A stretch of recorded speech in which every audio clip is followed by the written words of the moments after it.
fais un clap. Salut Emeline. Salut. Donc je suis avec Emeline Kabidi qui est députée de la Réunion. J'ai bon? C'est ça. Tout à fait. L'idée là, c'est qu'on parle un peu de consentement et qu'on prenne une petite tasse de thé. Tu vas comprendre pourquoi après. Est-ce que là déjà, tu veux choisir ton sachet de thé? Alors je choisis à l'aveugle. Comme tu veux.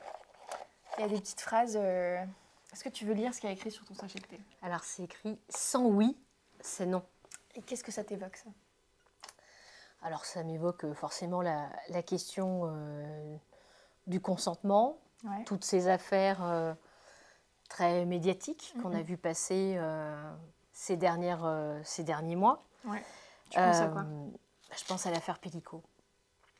Je pense forcément à l'affaire Pellico et puis au choix de défense de tous ces hommes qu'on a vus passer pendant des jours et des semaines devant le tribunal et qui venaient expliquer qu'ils n'avaient pas compris qu'elle n'était pas d'accord, alors qu'elle n'avait jamais, elle, pu exprimer un consentement. Et pour le coup, elle n'a pas pu dire oui. Gisèle Pellico. Elle n'était pas en état de dire oui. Elle n'était pas en état de dire oui et ils auraient dû comprendre que c'était non. Et en fait, ça nous a tous secoués, ça nous a tous interrogés, enfin, pas seulement en tant que députés, mais personnellement, comment s'exprime le oui? Parce que sans oui, c'est non. Ça semble couler de source, mais comment s'exprime le oui? C'est ça la difficulté. Et il n'est pas toujours forcément formalisé. Dans une relation saine, sans enjeu de domination, parfois tout n'est pas non plus ultra explicite. Alors, rien n'est jamais tout à fait explicite. Enfin, c'est aussi une question de génération. Je pense qu'on a une nouvelle génération qui arrive à parler assez librement de sexe, y compris avant le premier rendez-vous. Et une génération ou des générations un peu plus anciennes, dont une dont je fais partie, qui n'a pas forcément l'habitude d'exprimer très clairement ses attentes, ses envies et son consentement. Est-ce que toi, du coup, le consentement, c'est une notion à laquelle tu as été sensibilisée plus tard dans ta vie?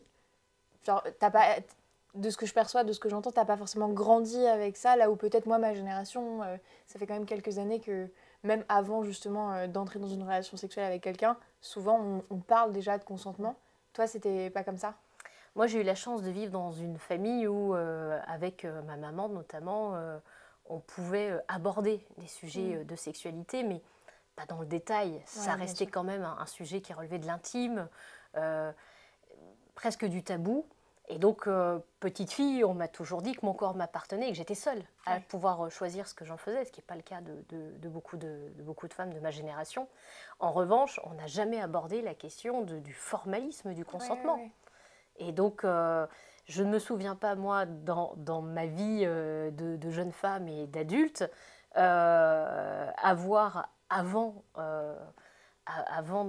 d'en arriver aux choses sérieuses avec un homme, avoir demandé s'il était d'accord et ce pourquoi il était d'accord, même si j'ai l'impression quand même d'avoir toujours fait attention à ce que l'autre souhaitait. Mais le consentement s'exprime, je pense, pas de la même façon selon les générations, selon le milieu dans lequel on a grandi, peut-être même selon la façon dont on conçoit sa sexualité. Et ça reste encore aujourd'hui un tabou pour beaucoup de femmes et beaucoup d'hommes. À quel moment on dit oui et comment on dit oui, ça reste encore une difficulté.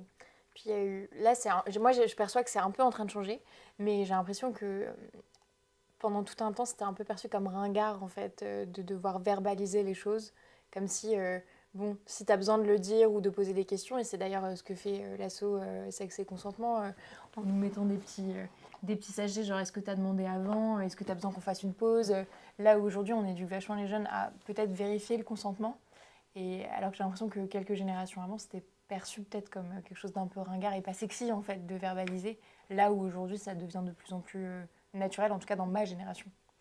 Moi je pense encore qu'on n'est pas obligé de tout verbaliser. Qu'il doit exister d'autres façons de dire oui que par les mots, bien sûr. Pour éviter justement d'imposer une sorte de de contrat ou de façon unique d'aborder les relations sexuelles, qu'il faut qu'on soit attentif à tous ces petits gestes, ces regards, ces mots qui peuvent formaliser le consentement sans forcément qu'on en arrive à devoir se poser la question de façon plus ou moins crue, est-ce que tu es d'accord de coucher avec moi?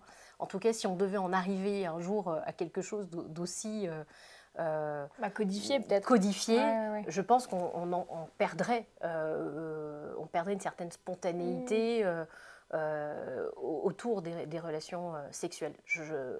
C'est pas le rôle du législateur, je pense, de codifier aussi clairement les choses, mais à nous, effectivement, de faire évoluer la loi pour que la question du consentement devienne centrale dans les relations et que les jeunes se posent la question.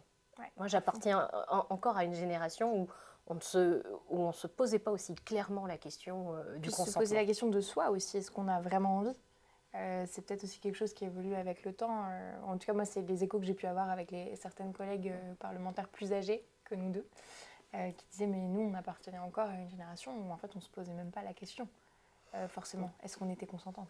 Alors, ne pas se poser la question et ne même pas avoir conscience que parfois, on a pu avoir une relation sexuelle sans consentir à l'acte. C'est vrai que moi, j'ai deux biais, peut-être. Je suis députée, mais je suis avocate également. Et souvent, lorsque les femmes viennent me voir, et c'est souvent au moment d'un divorce, et qu'on aborde la question des violences au sein du couple, je pose des questions pour savoir de quel type de violence il s'agit. Et donc, sous couvert de confidentialité d'avocat, la parole parfois se libère. Ouais.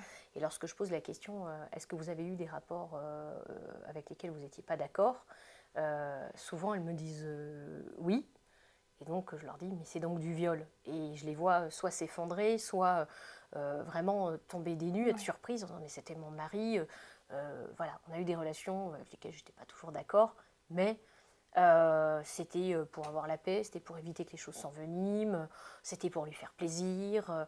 Enfin, il y a toujours plus ou moins une mauvaise raison d'avoir accepté un rapport non consenti, et il leur faut un peu de temps pour digérer l'information et s'apercevoir qu'en réalité, un rapport sexuel non consenti, c'était un viol et qu'elles ont été victimes de viol conjugal, en plus du reste, parce que souvent, ça vient s'ajouter à d'autres types de violences. Oui, c'est souvent dans le continuum de la violence, mais effectivement, c'est dur en fait aussi d'accepter qu'on a pu être victime, et en particulier dans le cadre conjugal, quoi. Merci Emeline, est-ce que tu veux rajouter un truc que tu n'aurais pas dit? Non, je pense qu'on a abordé un tout petit bout de la question du consentement. En fait, on devrait faire des podcasts de 45 minutes, tu vois, on interviewe des députés de chaque groupe pour parler en fond en comble du consentement. Je pense qu'il y a autant de consentement et de façons de donner son consentement qu'il y a de personnes. Ouais. Et comme il y a autant de relations, les relations aussi sont uniques.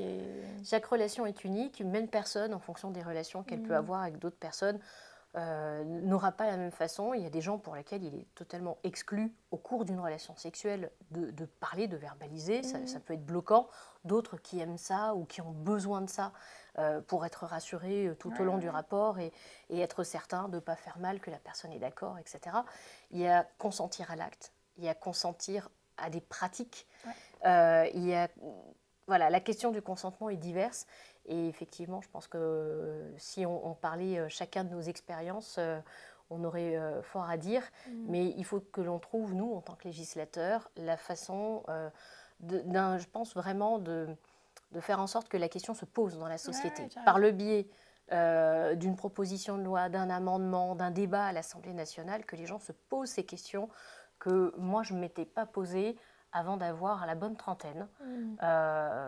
Comment je fais comprendre que je suis consentante, comment je suis absolument certaine que l'autre est également consentant, et est-ce qu'on est obligé de se dire les choses pour forcément exprimer le consentement.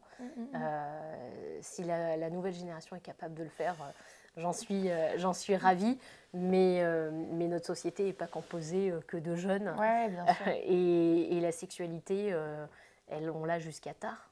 On ne parle pas de la sexualité des personnes âgées, mais je pense que si tu avais l'occasion d'interroger des personnes de différentes générations, on s'apercevrait que les questions qu'on se pose se posait encore moins il y a quelques dizaines d'années de cela. Et c'est là où on voit que c'est aussi bien complémentaire avec l'éducation à la vie relationnelle, sexuelle et affective en fait. Il y a quelque chose qui se crée dans la nouvelle génération qui vient.